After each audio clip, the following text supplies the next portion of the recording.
just received a package, part of our making it our own. However, most of you that have Rockwood fifth wheels don't even have to do this. So what is it? What have you been up to? I've been riding on a daydream.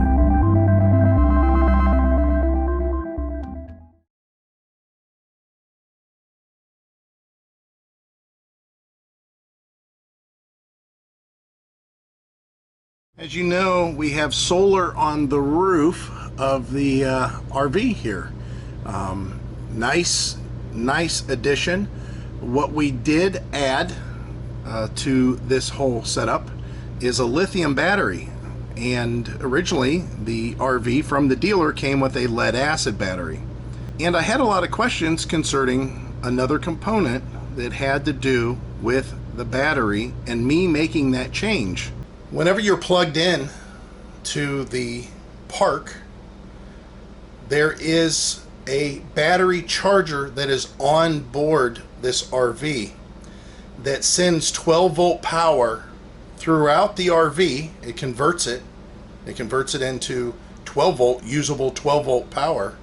So all the 12-volt outlets we may use and all the 12-volt lights we may use, all the LEDs, stuff like that, all the components, like the water pump and the igniters for the furnace and stuff like that, all of that 12-volt power, since you're plugged into the park, comes from a power charger, meaning it supplies you 12-volt power and it also charges the battery. Not only that, but all those 12-volt components, they use some of the battery's energy, and the charger will make up for whatever's needed. Actually, what happens is the charger actually keeps the battery charged, and the battery runs all this stuff. So as you might guess, whenever I had changed the battery to a lithium battery, I had a lot of people that are well-informed subscribers that were saying, hey, what did you do about your charger? Well, I really didn't have to do anything about the charger because the battery that I bought has a battery management system, so I didn't have to worry about the battery getting damaged. So the problem with that thinking is that, and people have pointed out, the battery would never receive its full good charged whenever you were plugged into the campground, because it's still, the charger, the power charger, has a charging profile that only works for certain types of batteries.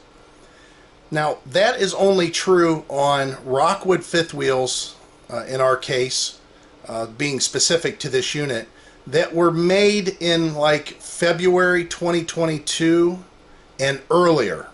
So if you have a Rockwood fifth wheel that was built maybe late January 2022 or February 2022 and later, I don't think you have to worry about this. And it's real easy to check. I'll show you how. But basically, the newer units, they all come with a new charger that has what we'll refer to as AD, automatic detection. And I'm going to say AD so you guys use that term to help you figure out what you've got.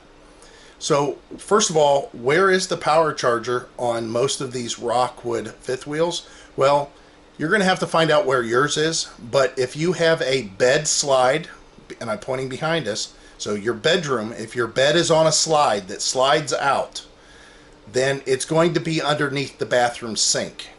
Now, as far as the ones that have the wardrobe slide and your bed is what we'll call a north and south bed, where the slides are kind of the east and west side. It really doesn't have to do with direction. It's just the way that it you know, linear and non-linear, basically. I think those could potentially be underneath the sink also. So let's go ahead and show you where it's at here, and then you could check on your unit to see if that's where yours is at also. So this is what a bathroom looks like on the bed slide units. And we're going to look underneath the cabinet here. You're going to see all kinds of stuff that we've got in our storage down here. This is a pretty plentiful storage. We enjoy this area. And you can see I've already got these screws loosened up. It's just 2 screws that hold this panel And I'm going to have to get you guys some lighting here to help out. But once these two screws are loosened, you can just kind of wiggle this thing out. It's a tight fit. You just got to kind of jing it out of there. But it will come out. There we go. Let me get this out of the way.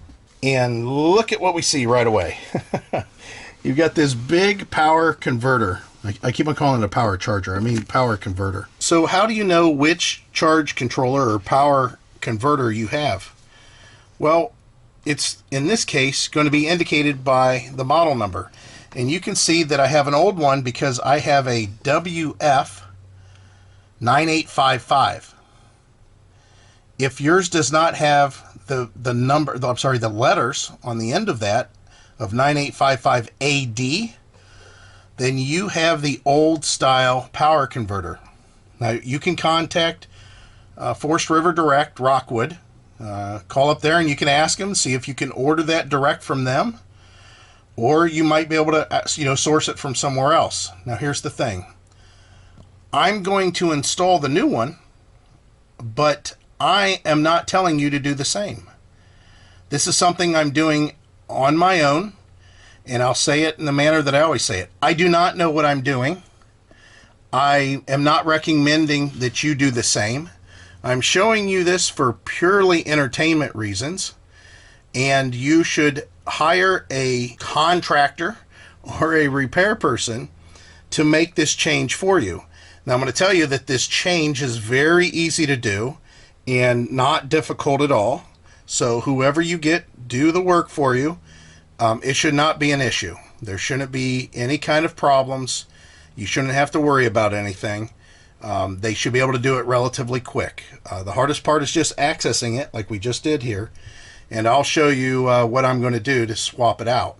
Now, if you guys remember in my old videos, I did it on our previous pop-up. I had to take that out when we rebuilt our pop-up.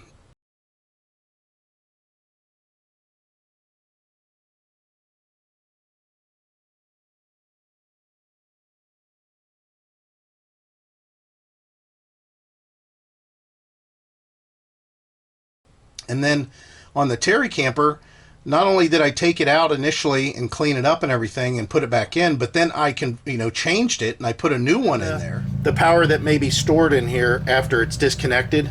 Once I unplug this, that's it. My 12 volt power, my 12 volt supply throughout the RV is gone. And this hard copper line comes out. Of course, you've already unplugged it from the wall, and then you just have a red wire and a white wire. You can see the size difference and the weight difference. I mean, I can pick this up with pretty much ease, but this one, I can't get my hand on it. It's going to allow us to actually use this side if we want to for some sort of storage, which I may. The fan has, some room behind it for ventilation. And then I took that one out and put the old one back in again, and then I installed the new one in our son's van.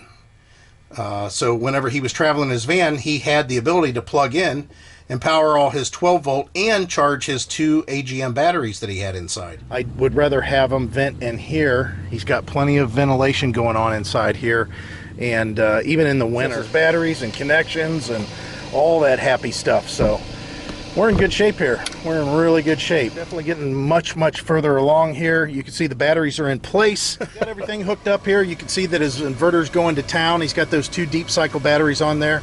And just to check it out, we're running the refrigerator on household electric. So it's not that it's difficult to do. It's just recommended that you have somebody qualified to do it for you. But I'm going to show you what I'm doing for entertainment reasons only. But let's go look at the new one. Take a good look at this one, and you're going to see there's very little differences. Let's see the device itself. Let's go ahead and pop this out here. Hopefully we don't scratch up our cabinet. Try to keep it on the cardboard maybe. And go figure that out. Just like I said, 9855, but you have AD. That's automatic detection. So what's the difference between this one and that one? This one knows to look to what type of battery you're charging. So this will look and say, is this a lithium battery?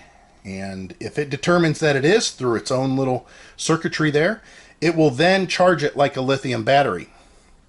Now there are other ones out there that say ILS or ISL, LIS, something like that. It's the same part number, but it has LIS, I think it is, on the end. Those do the same thing, but you have to manually switch it over. You have to manually make it either for lead acid batteries, AGM batteries, or for lithium batteries with a switch. This one does that automatically. So just taking a look at this real quick, it's just like you would think. It plugs into an outlet. It's looking for power coming from a park. So when you plug into a campground, or even when you turn on your generator and you plug your RV into your generator, the power that this sees will then then charge the batteries. So that's one end of this. The other connections you got to be concerned with, pretty simple. The ground, this is where the ground wire goes. That's that white wire that was in the way that I was messing around with. So then you have your positive and negative, which is pretty much indicated by the colors. That's the only connections you got. The hardest part about this is mounting it, which it's already mounted on the wall. Just 4 screws, and that's it. So let me go ahead and turn off the power to the RV. We're going to turn off the batteries. We're going to disconnect the batteries. We're going to make sure the solar's turned off. We're going to make sure the converter's turned off. Everything's disconnected, so I don't have any power with the positive and negative, and they accidentally touch and there's an issue there. We don't want any of that. Okay, so we've already got everything shut off, so we're working in the dark here, but I wanted to show you the tools that's going to be used to install this. And that is, in my case, a 4mm Allen wrench. I don't know what the American equivalent might be of that, but I figured that this component is probably made somewhere else offshore, so I went ahead and grabbed metric. I have metric Allens and SAE Allens, so anyways, a 4mm, and that's going to be for your ground wire and your positive and negative. That's going to be those connections. I'm doing this for safety reasons. This is so I can check to make sure that the power is turned off, which I know that it is, but this is something that you should get used to doing, and making sure that your voltage, whatever it may be, in our case, the household voltage, the plug-in voltage, is definitely disconnected and turned off. This beeps when it senses any kind of electricity, which in this case it's sensing static electricity. And then this is for the 12-volt side of things. I want to make sure that there's no kind of a feedback thing going on through the solar. I just want to touch the positive wire while this end is connected to negative, so I know that it is disconnected. There's no power there. And then, of course, you've got your traditional Robert's head, and in this case I got a drill on it, and that's to remove it from the wall. That's so I can disconnect it or pull it away from the wall. So let's move into the bathroom and get at this thing. And lastly, you need some sort of lighting, because it is a little dark in here. I'm just going to put on the headlamp. So the first thing I want to do is, again, I'm going to check for any kind of a ground situation. Now, this ground wire that's coming up, that for RVs, almost all wires that are white, they're almost always ground wires. They don't use black necessarily, except in a few occasions. So you can see here that this ground wire is connected to this entire case, to the whole casing of this thing. So if I put this clip even here, it's now grounded. So I'm going to just touch the positive cable, and there's no beeping. That means that there is no positive being connected, which we know that. This is just a safety issue. We just want to make sure. So now that I know my 12 volts disconnected, I want to make sure that the household wiring's disconnected. Now, we may get some random beeps, but we're not going to get a lot of beeps. And that's, like I said, just, see, it's just, if there was power in here, this thing would be going nuts. It'd be going the whole time. There's really nothing there. So there's nothing there. So we're good. We know that the power's disconnected. So welcome to your safety briefing. Now, the first thing I'm going to do is unplug. Yep, go figure that out. There is a plug on the back of your control panel, your fuse panel here. And a lot of people don't know that. And there it is. There's literally an outlet on the back of that.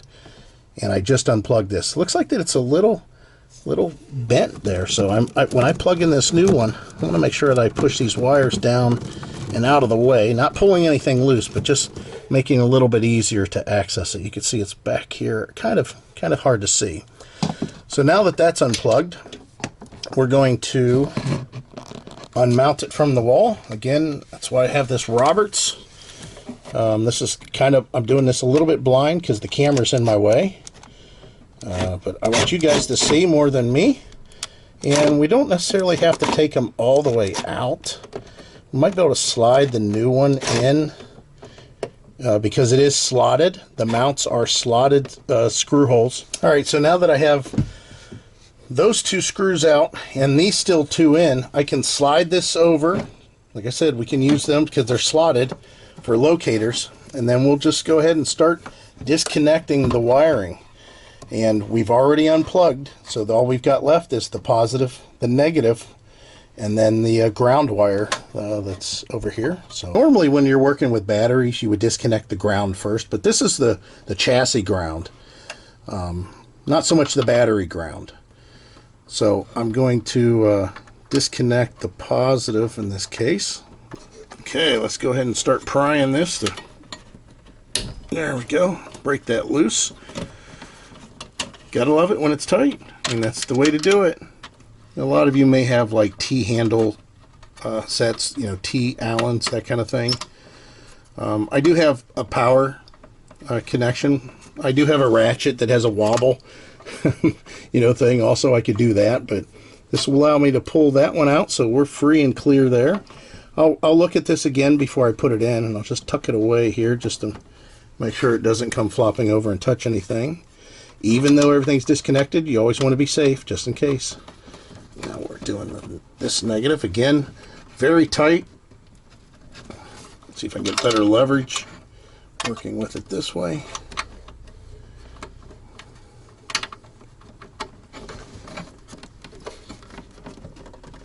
There we go. Disconnect the ground wire in the same manner that we have sitting over there. This one all by itself. And we'll pull this whole unit out and slide the new one in and reverse this procedure. Again, not a lot to this, but I'm not an expert. So if you don't feel comfortable doing this, just pay somebody to do it. And you can say, hey, it can't be that hard. You can't charge me $600 for that because it looks easy. The units itself, you know, if you want, I'll put a link. I'll try to find a place to buy these, and I'll put a link in the description for them. I don't know if I'm going to be able to, but if not, like I said, just contact Rockwood if you want to have them help you out there. They should be able to point you in the right direction. And yeah, now we'll just reverse it. We'll put the new one in. But what I'm going to do here is I want to look at these cables. You know, the fact that those screws, you know, crimp down pretty hard on them. Like there's one broken strand there, two broken strands, three broken strands. I'm going to restrip this. I'm going to restrip it and make sure that all the strands are there to hook into, because that is battery power. Same with this. You can see there's 1, 2, 3, 4, 5 broken strands.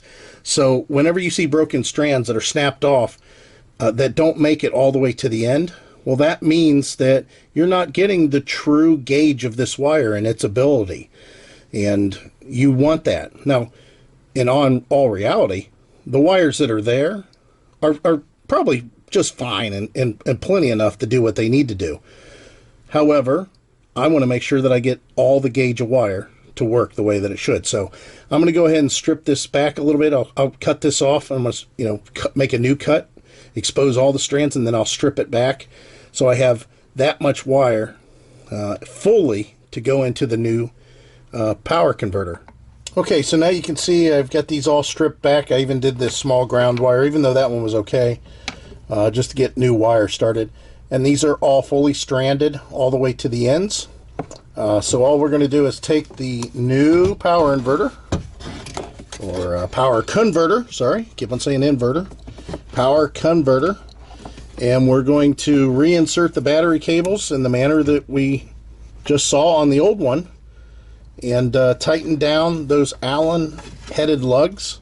As you tighten it, it of course, pinches the cable and makes a connection. And then we'll remount it to the wall. And then at that point, we'll plug it in to the converter. I'm sorry, to the fuse panel and the control panel, I guess you could say.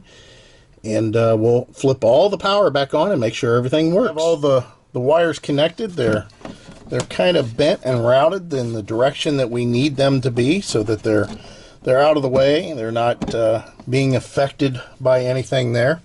So again, since I already have these two that are mounted in really good stud locations here, we want to go ahead and tighten these up first, because this is going to be the main holding power of keeping them in place, or keeping this in place.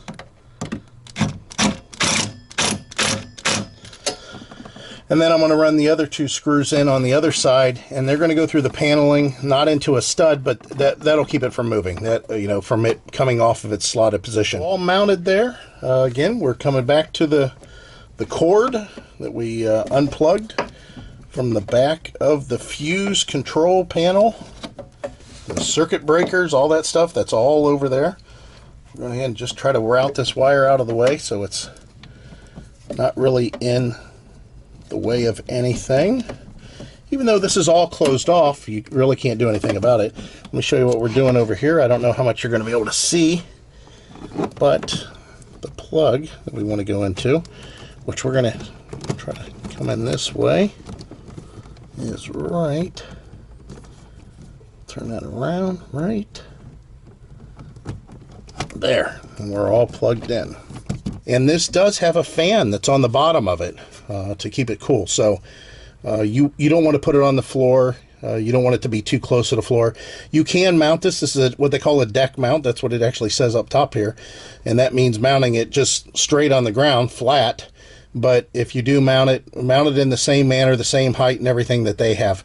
They've taken in consideration, for circulation of air in that. There's big openings here for the wires to come up through.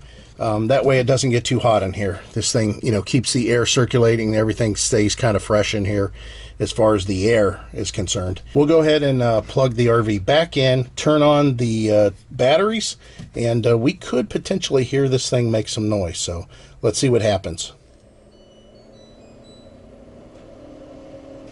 All right, so you hear this running, the fan running on this. It kicked on immediately. We've got the batteries all plugged back in. We got the air conditioners kicking on and everything in here, but you can hear the fan running on this. This is really going to town with the cooling at this point, and it's blowing air up through here. So this is drawing cool air from the bottom, and it's blowing all of that up top here. So definitely it's working, and definitely it's charging. Right now it's recognizing that I have a lithium-ion battery, and it's charging it as such. So that's it. That's all there is to it. Hopefully I cut the video up a little bit shorter, because there was a lot of stuff that I was doing was kind of redundant and boring. But it's not hard to do. But I'm not telling you to do it yourself. Take that for what it's worth. As always, guys, we hope to see you out here. Thank you. Bye.